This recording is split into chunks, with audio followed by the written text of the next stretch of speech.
weeks of chemotherapy and 7 weeks of radiation. So I ended up being a very sick little girl in hospital in Brisbane.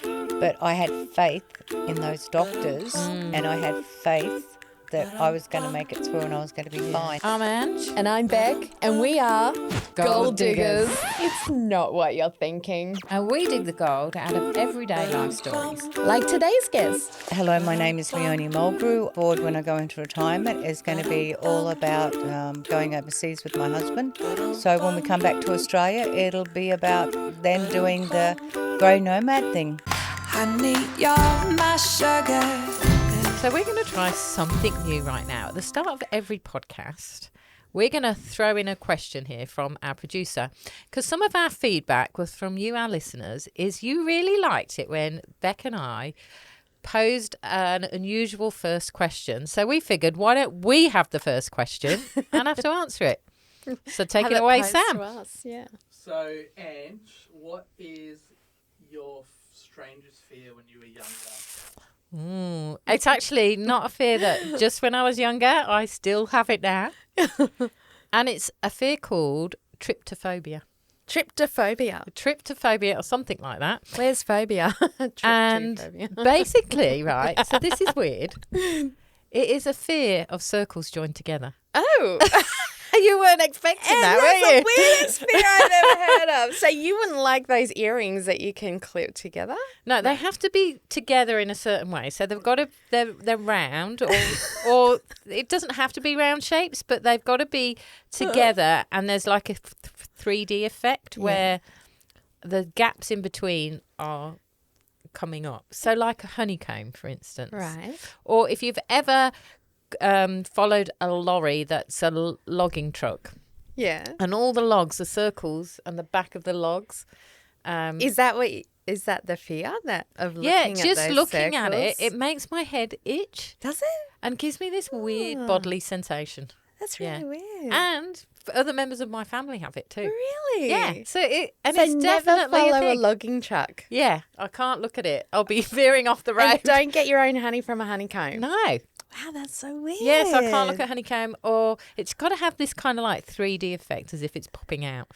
I'm sure anyone that's got tryptophobia knows exactly what I'm talking about. So that's weird, hey? I've never, ever heard of that. Well, you learn something new every day. Well, I reckon mine would be, and I don't think I've ever told anyone this fear that I had when I was a kid. I don't know what it's called, if it might have a fancy name, but when I was little, I used to have beautiful long hair right down to the bottom of my back, and I loved my hair and I would brush it and take really good care of it. So my fear was I would have bad dreams of people putting honey in my hair. And I'm fear of honeycomb. You're fear of I hope no one ever puts honey in my hair. Well, don't ever keep Isn't bees. that weird? And I thought I was weird. You just topped me. It's so funny because So you can't buy honey shampoo or anything like that. Oh, well, I think that would be all right because it's like not thick, gluggy Have honey. you Googled the name for fear of honey in my hair? No, I haven't. Sam, do you want to Google that? So here's Fear another of thing. honey in your hair. Here's another thing to Google. Google the word for fear of long words. Oh, I do know that one, but It's hippopoto something. Like it's someone like knows that it's word. like a 30-letter word, Actually, Cartoon knows that word, and she used to be able to spell it. which I think is so ironic, isn't it? word? Fear of long words, and it's a It's the longest 30-letter word. You'd be scared to look it up. Yeah. I reckon someone was just playing around that day. They were just having fun, weren't they? It's like, let's make it worse for them. Yeah. So we got that. I don't think there is a name for a fear of honey in your hair. Okay, so if it doesn't exist, make one you up. can create this word. Okay, so yours is tryptophobia. Tryptophobia. Tryptophobia. So mine could be Honey hairophobia. Oh, yeah. hair honey phobia. Trypophobia. Oh, Oh, Sam's got it. So it's a thing. yeah, I don't like it. You see what I mean? Yeah. The top photo is like, nah. So it is. So you've got that too. Show Beck. Have you got tryptophobia? See if I Beck. don't know, but it's Oh, I can't look at it. yeah, I can't. Nah. Does It- that make it you is a go bit- icky? It gives you a bodily sense. No, don't. I can't see. I know how I go. It makes you want to go. Yeah, that's So good. everybody now, if you're driving Ooh. a car, please do not Google this. No. Wait till you get home and look at tryptophobia. And have a bucket nearby you. And just give us a thumbs up on our socials if if it affects you too. And now to the show. Now let's hear from Leonie. Honey, you're my sugar. So today we have Leonie in the studio with us. Welcome, Leonie. Thank you so much. It's great for you to be here. It's lovely to have you, Leonie. And we are looking forward to delving into your story. I actually don't know anything about you, so I would love to know maybe where you are from to begin with. Okay, so my parents split when I was only 6 months old. I was the youngest of three. Yeah. The other two stayed with my father. So I was born in Benalla, but I have lived all over Australia except for WA. Where's Benalla? Because that sounds Benalla's Italian. Victoria. You can imagine saying Benalla. That's because Benalla. I've just come back from Italy. But, The wineries. And you got to use that. so it's Victoria. Yeah, Yeah. yeah. Yeah, well, I can't say I've lived at that one. I've lived at most places Beck people has come this in. thing with every podcast that wherever someone's lived, she seems to have lived there. Yeah, but I can't say that for you. So. Yeah. Yes. And actually, I do. Your face is very familiar because you have worked for a long time in Myers, haven't I you? did work for a long time in Maya. I actually was Maya Brisbane City for quite a few years for a company called Guerlain, a French company, and I was their events manager for Queensland. So I used to train the girls in cosmetics and go into the stores, do facials and makeups. Yeah. And I did that in Brisbane over 15, 16 years ago for 7.5 years. Then Guerlain wasn't up the Sunshine Coast when we moved. So then I went to the Maya group up here and also worked in cosmetics. Yeah. So I only left Maya 2 years ago. Right. And your face and your makeup is perfect. Oh, thank Yes. you. Well done. So you left because you retired? No, I left for a new challenge and something a little bit more life purpose for myself. So now I am a retail manager in the Pacific Paradise Lifeline store here on the sunny coast. Yeah, wow, okay. So what we do is we raise funds for our crisis suicide line. Yeah, okay. So I feel that everything I'm giving is really worth it. Yeah. So Yeah. you're in, is it like an op shop type store? It is. Yeah. Yes, it is. It's a Okay. great op shop. Yeah. Yeah. Do you know so many people op shop? It's like a real big thing. I don't know if it's around the world, but Australians, they love their op shops. Yeah, I think it's becoming very universal. My son's just got back from Japan Yeah. and he sent me a video when he was over there and oh my gosh, I thought, wow, there was Louis Vuitton, there was Yves Saint Laurent, there was Wow. Burberry's and the clothes were all lined up beautifully. Wow. Yeah. In this, and he said to me, "Oh, Mum," he said, "it's $200 for a Louis Vuitton wallet. Do you want it?" And I was like, "No." But there is a thing, isn't it? Like, I think particularly the world is going more into the recycling model of things. It's a good thing. Yeah, and It's it is a good thing. And I Yeah. think a lot of people, even if they could afford new clothes or whatever, they choose to op shop. Yeah, yeah, and we love the people that we meet. We love it. Yeah. Yeah, and so and you know, I have a really great energy, and you know how they say your vibe, your tribe. Yeah. I have the best group of volunteers, just the best. That's awesome. Yeah. Can you tell us a bit about them? They come from all walks of life. One's a nurse. Another one is a ex-manager for Woolworths. I have a school teacher. I have another lady that still works at Maya.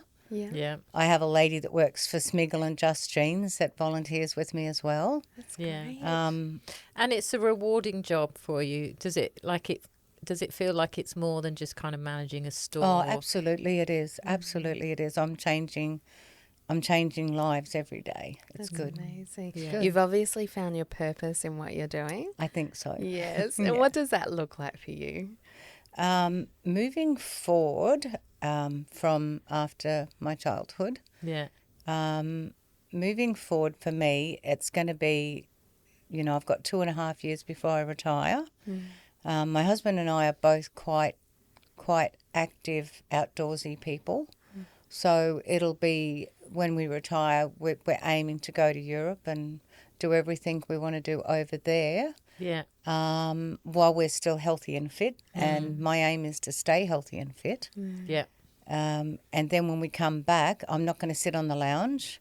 We will grab our hybrid caravan that we've only had for 12 months. We absolutely love that we buzz off in every other weekend. Yeah. And we'll do the Grey Nomad thing. That sounds great. Yeah. We've done a bit of research ourselves, me and Beck, on this thing about kind of aging well and making sure that you're staying active and mobile. And you just mentioned that then. So what are the things for you that you are doing or you've put into your stage of life? Because you're 65, is that right? I'm 65 at Christmas time, yep. Yeah. Yep. So what are the things that you've put into your life to ensure that happens?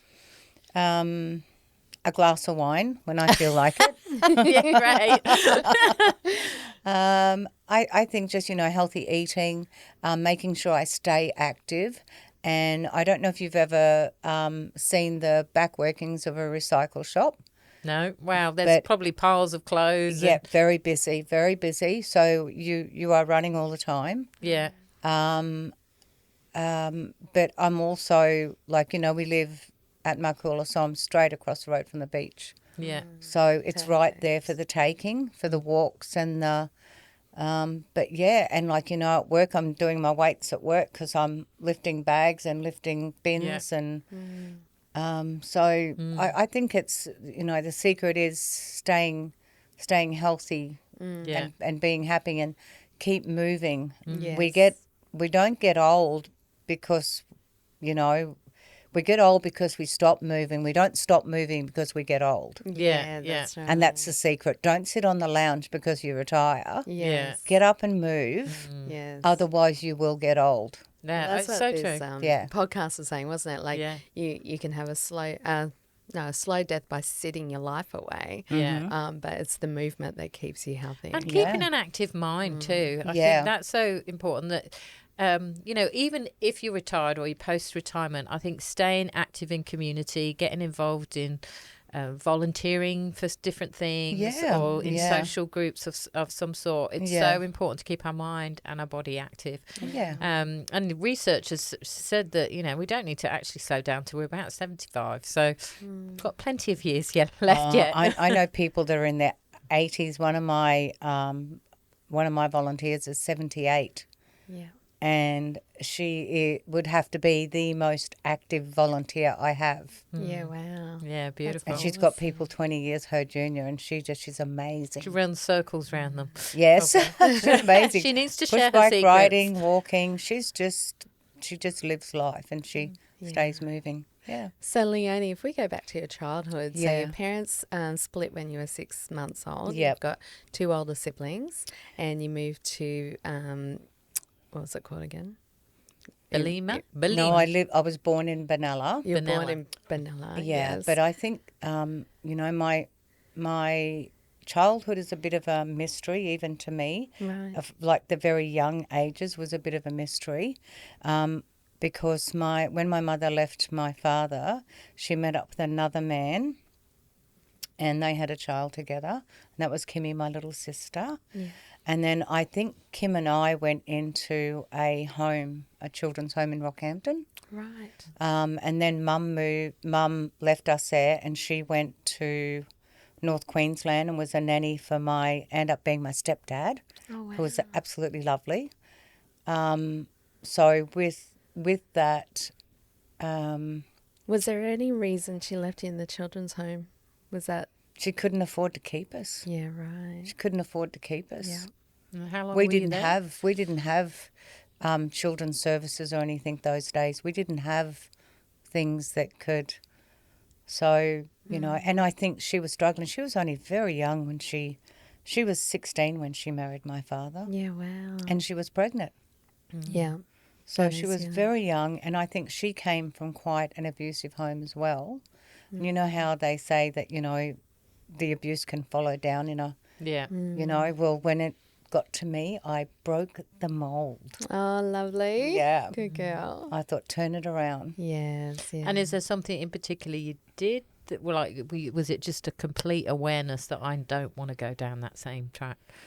I think it took a long time to get there because, like, you know, then Mum, she did come and get us out of the home, and she was looking after who became my stepdad. She was looking after his 5 children because his wife had walked away from him. So she was the nanny, and then she took us up there, and then my little sister passed away. She was only 2.5 and she died of peritonitis, which is when your appendix burst. So there was my best friend gone. And then I got, you know, it was a strange relationship. My stepdad was an interstate truckie, so he travelled all the time, of course. Needless to say, that's why we got to travel sometimes. And my mum, she struggled with anorexia nervosa, alcoholism, barbiturates like Valium, Mogadon, and everything like that. She did that for many years. She was anorexia nervosa till she was 50. Wow. Yeah, wow. And I think I got married when she was 50, and that's when she had just stopped drinking and stopped. So, you know, but she left me with, I think I was 11, and she left me with my real father. And I copped quite a bit of abuse from him sexually.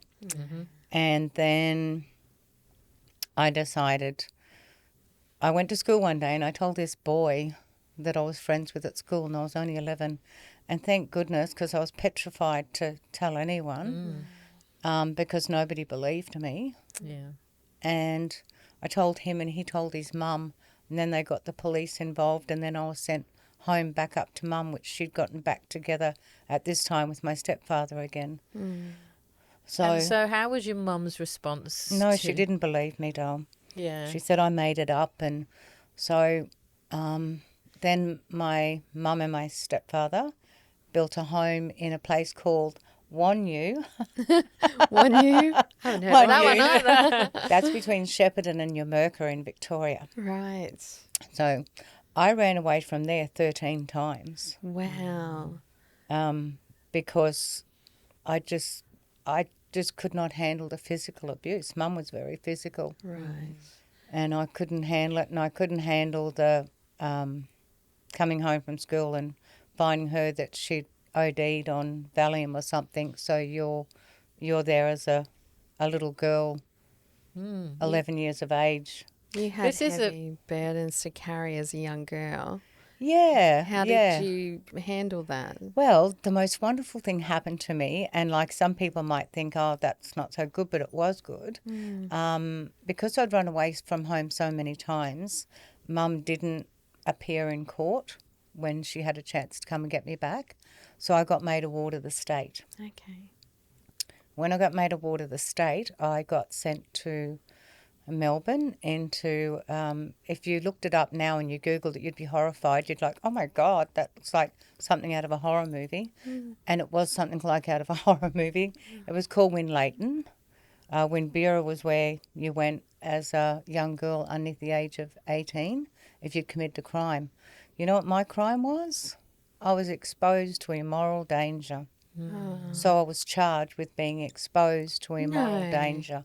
But Yeah. you're the victim, Yeah, not the yeah, predator. yeah. So thank God that things have changed since I can't get So my that head was a around little that. girl. So that was just a doesn't make crime. sense. that was a crime. But you were exposed. That was a crime. So I was That in doesn't with make girls sense that to me. had committed Wow. crimes and had done really bad things, and I was petrified. And then when I got made a ward of the state, I went to Winlayton, and I think I was in Winlayton for about 6 weeks, and I wrote a letter to Father Moylan, who used to run the Catholic school I used to go to in Yamurka. And Father Moylan was just lovely. Anyway, within 2 weeks he appeared down there, and he got me out of there, and I went to St. Margaret's Training Centre at Oakley, it was called then, St. Margaret's Training Centre. Can I just ask? Yeah. So you were abused by your father. Yep. And then you're sexually abused by your father, physically abused by your mother. Yep. And no one believed you. So you're holding this weight of no one believing you. Then you get accused as being exposed to Immoral danger. Immoral danger. Yep. So Yep. you're sentenced because of something you've been exposed to. Yes. Did you carry guilt for something you hadn't done? Yes. How did you Not deal not with so that? much from the police and stuff, because I had a lovely police lady look after me. Yeah. So not so much from that, but from people not believing. Even my sisters today have animosity towards me, that they don't believe what happened to me. And I think, why would you think I would make this up? And I don't know why I was the one that he chose. Was it because I didn't grow up with him? Yeah. Was it, I There's don't a know. disconnect for him, I guess. Yeah, but one of the things that I've learnt is that, and that's when I started my hairdressing apprenticeship. I was in 6 years. I was at St. Margaret's Training Centre. The nuns were absolutely lovely. I had Sister Jandry. I still remember all their names. Sister Jandry was studying to be she was a nun, but she was also studying to be a psychologist. Yeah. She spent a lot of time with me. So she helped me to believe in myself again. That's a blessing. So is that the place that you went to? Like, because I'm just after Father Moylan grabbed me out of Winlayton, that was the place I then spent the next 6 years, and I got fostered out at Christmas time to families, which was really nice. I got the same family every time. I was really lucky. So you were living in a children's home, but then getting Fostered out. Yep. At Christmas time. Christmas time, Easter, and school holidays. So how were you emotionally in that period of time? Because I think would have just felt surviving. you'd I think just have felt very surviving as a alive. little kid. Just surviving, but also being thankful that there was food on the table, Wow. that I had shoes, that I had a roof over my head, and that I had people that cared. That really cared. We hear this so many times about the power of gratitude, and particularly in those moments where you feel like you've lost everything. That's the time where we would almost be justified not to feel very grateful. But, we hear it so often, that the power of gratitude. Is that what got you through that time? I think too, just knowing that I was not going to be a victim. I did not want to play the victim. I used to hear other people.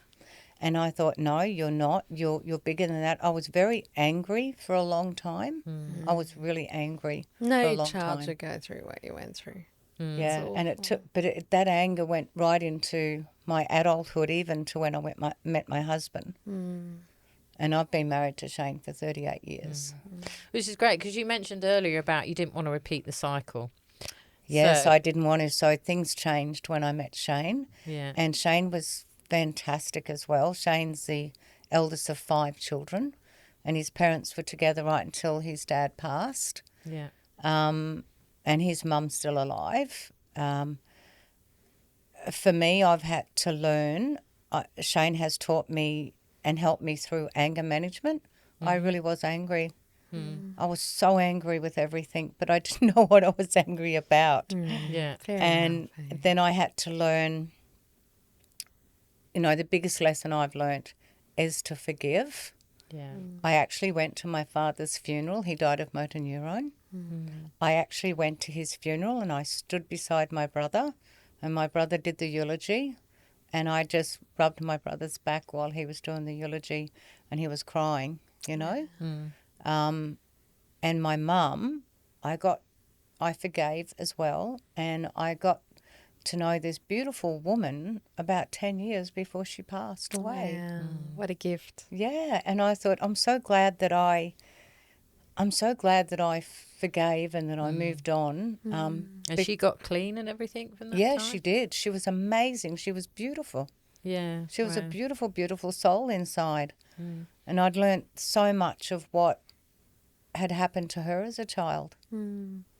Yeah, sometimes it is, isn't it? When we get that deeper understanding of what they're going through at that time, Yeah. it can almost make sense of life for you in some way. Did you had that experience? I did, and I think, I think to myself, and if I can ever say anything to anyone, about healing and moving forward is let it go.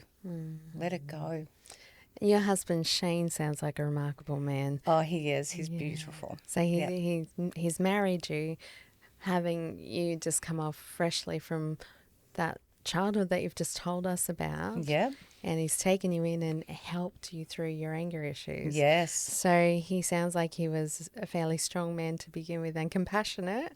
He's just beautiful. He's just, if you were to meet him, you'd look and go, wow, because he's real, played football when he was younger, and he's got that football shape, and he's got a flat top because he used to be in the Air Force, but just the most beautiful soul, just really soft and really sweet, and wow. how sometimes you see a guy and he can be quite big and quite muscly, but inside he's an absolute teddy bear. Yeah. That's Did my you shame. ever have issues with men growing up? Because obviously Yes, I did. You'd had that experience. Yes, of I being did. Sexually abused. Yes. So how did you get prepared and ready to find the man of your dreams?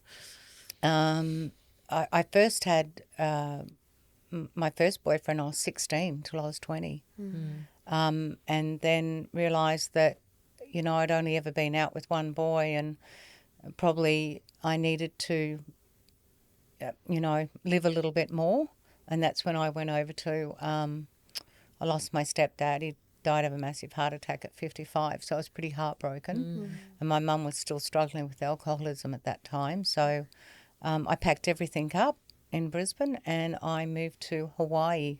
Oh, Wow. I wasn't expecting that. I didn't know anyone. Wow. I didn't know anyone, but it was So you were 20? yeah. Yeah, wow. Oh, no, 22 I think I was, 22. So I had a little bit of time in Australia, dating some boys and that, and then just, didn't work out, and then went over there and spent nearly 18 months over there. Wow. And when I came back to Australia, I met Shane.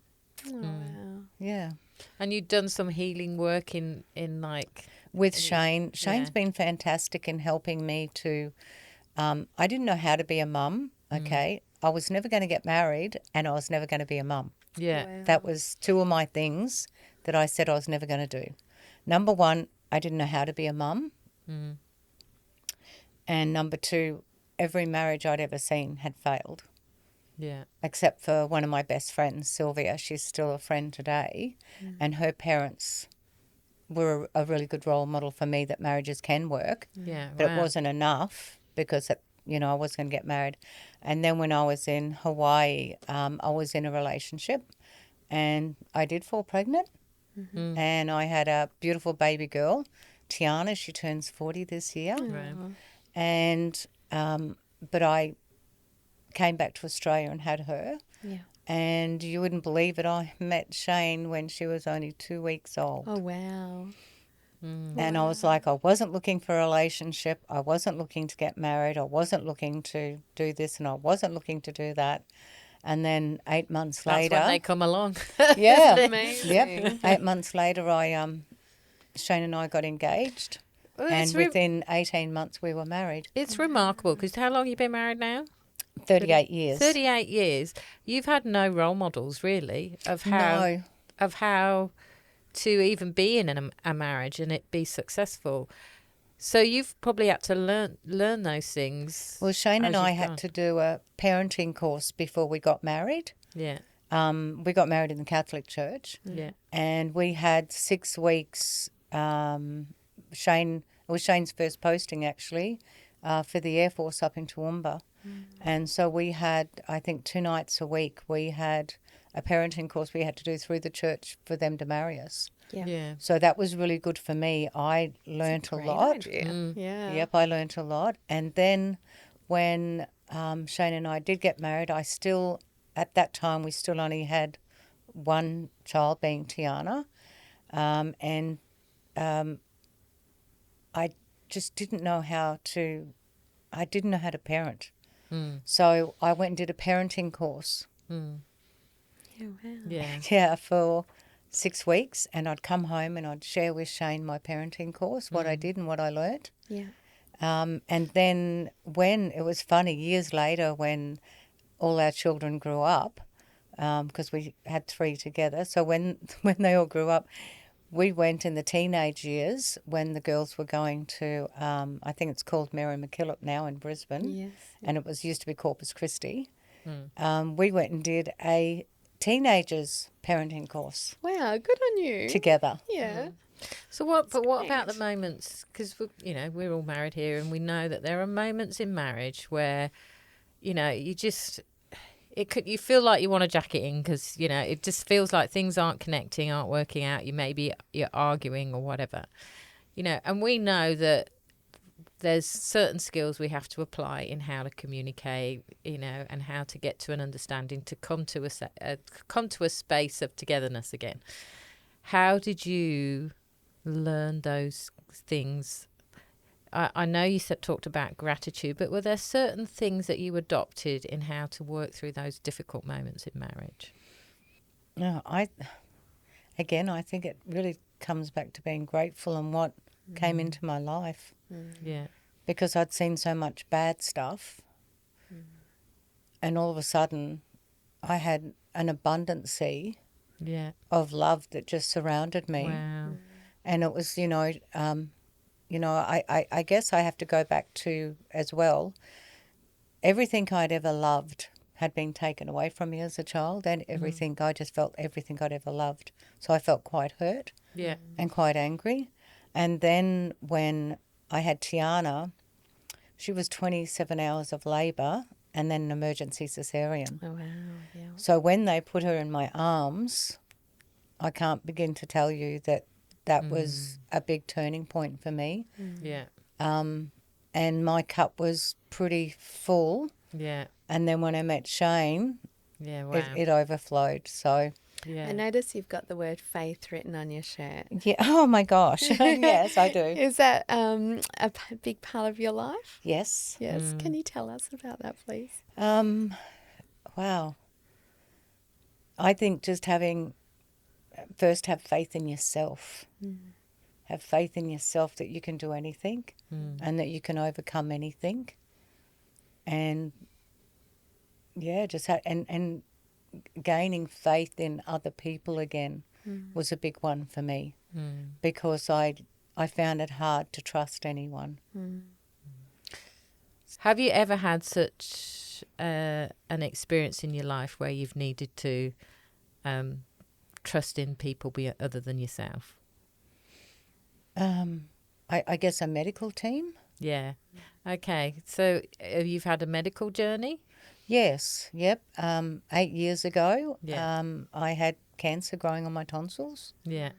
And Shane and I have both been on that journey. Shane only 2 years ago, or 2.5 years ago. So he's had cancer as well? Stage 4 melanoma. I nearly Wow. lost him. Wow. Yep. Because Gosh, you guys have been through some stuff. We have. At the same time you were having that? No. Mine was 8 years ago now, or 9 years ago. And I had a wonderful team. We were living up here, and I had a wonderful team in Brisbane, Yeah. because at that time school wasn't open. I was 55, so nearly 10 years ago I was 55. I had my tonsils taken out because they found it growing on my tonsils. And then I had to have 7 weeks of chemotherapy and 7 weeks of radiation, and they were done together.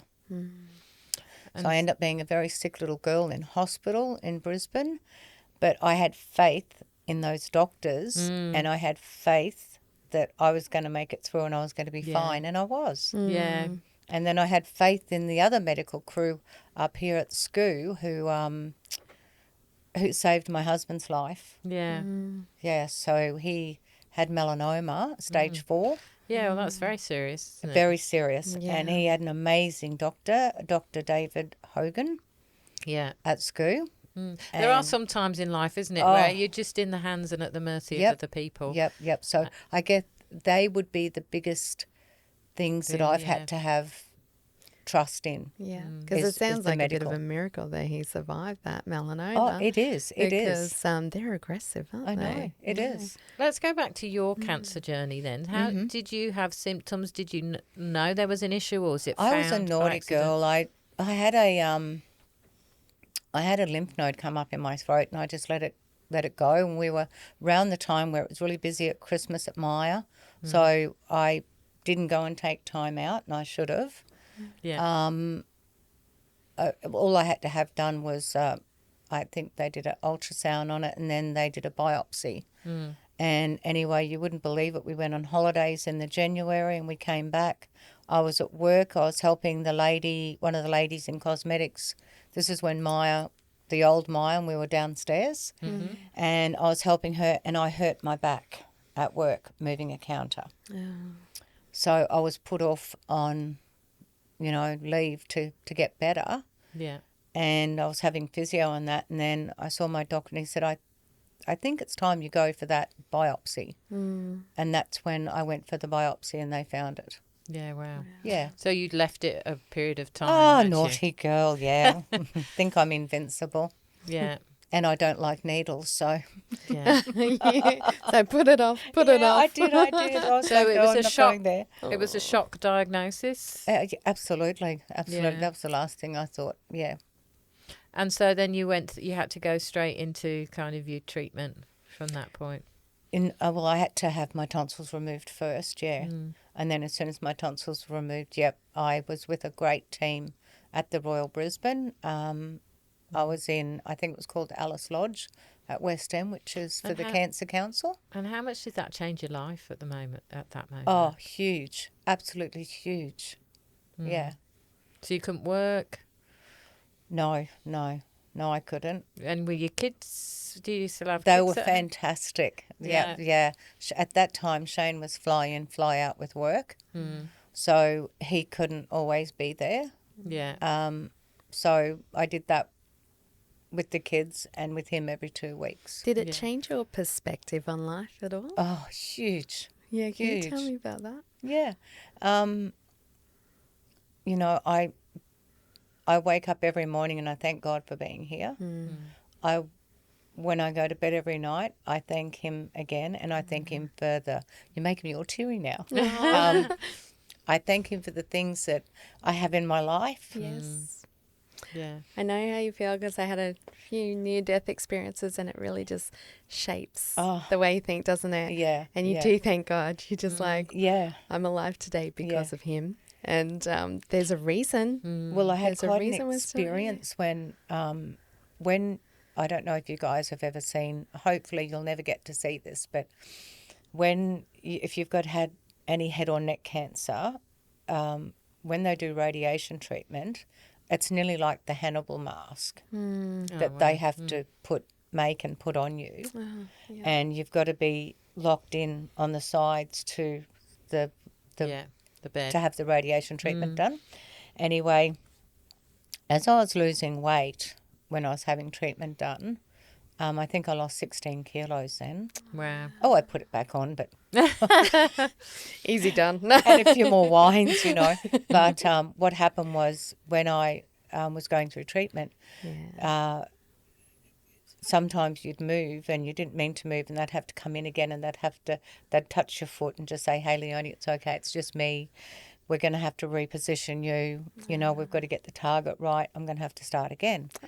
And anyway, there was this one time, and we were getting towards the end of the treatment, and I'd talked to God the whole time I was in there when I was having treatment. And there was this one time I felt this warm hand on my leg. Oh, wow. And I thought, and I was waiting for them to speak. And they had the speakers above me, so they'd talk to you as they were doing the treatment, saying, "We're nearly there now, Leonie, stay there, don't move,"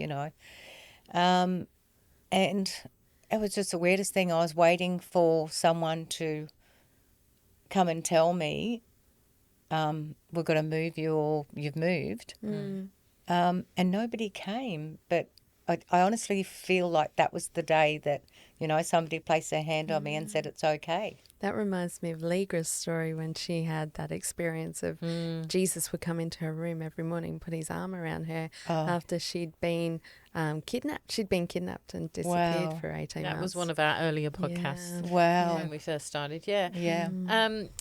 There is something that happens, isn't it? When we have, say, a near-death experience or we face our mortality in some way, that perspective changes and we view life very differently. Yeah. And I know gratitude, it seems like gratitude has been a part of your life even Massive. prior to that. Were there any other shifts? Did you look at life differently when you've suddenly now got through this journey? I think I looked at the people that are around me and realised that I realised the people that don't matter anymore. And it's not that they don't matter. Yeah. But I've learnt that I can't give them my energy if they're not willing to meet me halfway. Yeah. You know? And I've realised that sometimes in life there's things you've got to walk away from. And not just for them, but for you. For you. You and I've learnt to be more giving to myself. I've learnt to be more giving to myself and others, of course. I've always been able to give to others. Yeah. You know? Yeah. Right. And I mean, that's great because, you know, sometimes it takes us a while to learn those things, doesn't it? I know as I've gone through life, you know, I've always been somebody that's been very inclusive and wanting to help, and I jump in and rescue people. But then sometimes you really do have to pull back because you say, no, I actually need to protect myself here, or, you know, I'm not the one to help in this situation, and to know those boundaries. Yeah, or to realise that you can't help. You've done everything you can do. Yeah. You've done everything you can do, and now it has to be up to them. There is this sense of, I think, our perspective shifts into knowing what's really important. Yes. You know, we're chasing things all the time, aren't we? Yes. Whether it's careers, it's... I think we all have goals. goals and things. And then I think that shifts, doesn't it? And when we suddenly realise what's actually really valuable in life. And, Yeah. So then you've now come through and Yes. you're cancer free, and then Yes. your husband starts the journey. Yes. So how, like, you find yourself back there again. Yes. And how was that for you? It was tough, but I think that again, I'll go back to God again, and faith and gratitude. Yeah. I just know that He was right beside us, and I think whoever else is up there in Shane's guardian angels were walking with us as well. Yeah, I really do. I think that we had an amazing team at school. Like, I think his operation was 15 hours. 15-hour operation, because they had to take skin graft off his leg and put it up to his neck, and his ear had to come off and go back on, and I think he had 16 lymph nodes taken out from here. And there was about 14 of them that had cancer in them. So they got him before it came down here, because they said once it comes down here, it's very hard to control. So it was really good that they got it. And, you know, when I remember the first time we went back and saw David, Shane was very emotional, of course, and he said to David Hogan, he said, "Thank you for saving my life." And I had tears just rolling down my face when Shane said that. And David turned around and he said, "That's okay, Shane." He said, "It's not very often I say this," he said, "but I feel like I did save your life." Because our daughter was getting married, and David only had a very small window to get Shane in to operate. And it was I think within a week of him being diagnosed, he was being operated on. And Shane said to him, "Oh, I've got a daughter getting married. What about, can I put it off for another week?" And David said, "No, you can't. No. So a few days after Shane's operation, I gave our daughter away, Kirsten. Wow. Yeah. Incredible. What were the first indications that there was something wrong?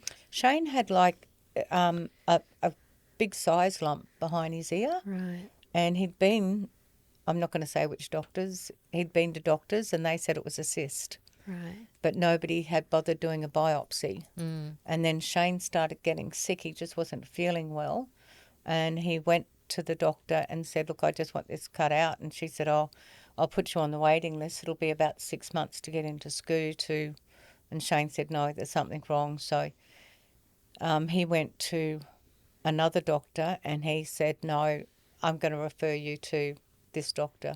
And so that was it. Mm. And things rolled along very quickly then. I'm glad he pushed So am I. Yeah. far out. Because Yeah. they can take you out fast, can't they? Yes. Yeah. That's incredible. And it's Yeah. knowing your own body as well, isn't it? Like, Yeah. that is the thing.